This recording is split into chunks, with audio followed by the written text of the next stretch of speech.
আজ করব মাংসের একটা খুব সহজ রেসিপি, কিন্তু এটা অনেক পুরোনো কালের একটা রেসিপি যার নাম নুকটি। তো তার জন্য আমি প্রথমে কড়াইতে সাদা তেল দিয়ে নিয়েছিলাম 3 টেবিল স্পুন। তার মধ্যে আমি পেঁয়াজ দিয়েছি 1.5খানা, বড় মাপের 1.5খানা পেঁয়াজ দিয়ে এবারে খুব ভালো করে ভাজতে থাকবো যতক্ষণ না লালচে কালার ধরছে। কালারটা ধরা পর্যন্ত খুব ভালো করে নেড়েচেড়ে নিয়ে তারপর এর মধ্যে আদা কুচি দিয়ে আবারও নাড়তে থাকবো যতক্ষণ না আদার কাঁচা গন্ধটা চলে যাচ্ছে। আদার কাঁচা গন্ধ চলে যাওয়ার পর আমি এর মধ্যে অ্যাড করে দেবো আগে থেকে কুচিয়ে রাখা 12-15টা রসুন আর স্বাদ অনুযায়ী ঝালের জন্য কাঁচা লঙ্কা। এটাকে দিয়েও কিন্তু খুব ভালো করে নাড়াচাড়া করব যতক্ষণ না রসুনের কাঁচা গন্ধটা চলে যাচ্ছে। সেই পর্যায় পর্যন্ত নাড়াচাড়া করতে করতে অল্প একটু নুন অ্যাড করে দেবো। নুন অ্যাড করেও মিনিট 2-3 নাড়াচাড়া করব। এটা আমি একদম লো ফ্লেমে রান্নাটা করছি। লো ফ্লেমে করলে কি হবে কি, যাতে পেঁয়াজটা খুব বেশি পুড়ে না যায়, সেই জন্য। এবারে যখন রসুনের সমস্ত কিছুর কাঁচা গন্ধ চলে যাবে তখন আমি এর মধ্যে 500 গ্রাম মাংস অ্যাড করে দিলাম। আমি এটা চিকেন দিয়ে করছি, এটা কিন্তু মাটন দিয়েও করলে আরও বেশি টেস্ট বাড়বে। এবারে এটাকে খুব ভালো করে নাড়াচাড়া করে মাংসের সাথে মশলাটাকে মিশিয়ে নিতে হবে। মিশিয়ে নেওয়ার পর আমি এর মধ্যে স্বাদ মতো নুন অ্যাড করে দিলাম। অ্যাড করে দিয়ে মিনিট 5-7 জন্য আমি ঢাকা দিয়ে মাংসটাকে হতে দেব। যখন মাংসটা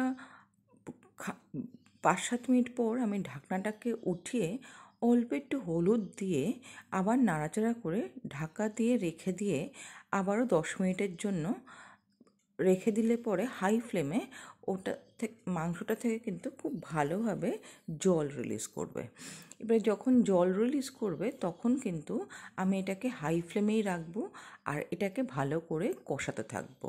যখন মাংস মোটামুটি সেদ্ধ হয়ে আসবে তখন আমি এর মধ্যে আগে থেকে কুচিয়ে রাখা আরও হাফ পেঁয়াজ অ্যাড করে দেব।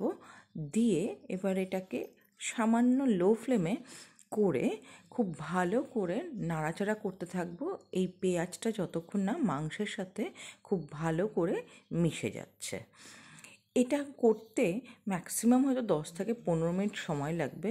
ততক্ষণ কিন্তু নাড়াচাড়া করতে হবে যাতে মাংসর সাথে নিচে লেগে না যায় আর পেঁয়াজটাও মাংসের সাথে খুব ভালো করে লেগে যায়। এবারে অল্প পরিমাণ মতন জল দিয়ে মাংসটাকে ফাইনালি সেদ্ধ হতে রেখে দেব। যতক্ষণ না মাংসটা সেদ্ধ হচ্ছে ততক্ষণ কিন্তু এটা সেদ্ধ করার জন্য রেখে দিতে হবে। আর এটার মধ্যে কোনো মশলা লাগবে না। এই পর্যায়ে যদি খাসির মাংস হয় তাহলে প্রেশার কুকারে সিটি মারতে হবে মাংসর গুণমান অনুযায়ী। তারপরে এটার মধ্যে কড়াইতে ঢেলে আবারও কষিয়ে নিতে হবে। রান্নাটা কিন্তু আমার প্রায় শেষ পর্যায়ে চলে এসেছে, সেই জন্য আমি এখানে অল্প একটু ঘি অ্যাড করে দিয়েছি। ঘি অ্যাড করে আবারও মিনিট 2-3 নাড়াচাড়া করে নেব। করে নিয়ে যাতে মাংসের থেকে যে জলটা বেরিয়েছিল বা যে জলটা আমি অল্প একটু অ্যাড করেছিলাম সেটা যাতে খুব ভালো করে মিশে যায়, রিডিউস হয়ে যায় সেই পর্যায় পর্যন্ত। তারপরে এটাকে কিন্তু গরম ভাতের সাথে অথবা পরোটার সাথে সার্ভ করতে হবে। তো ততক্ষণের জন্য টাটা। আর ভিডিও ভালো লাগলে অবশ্যই লাইক, শেয়ার, কমেন্ট করো।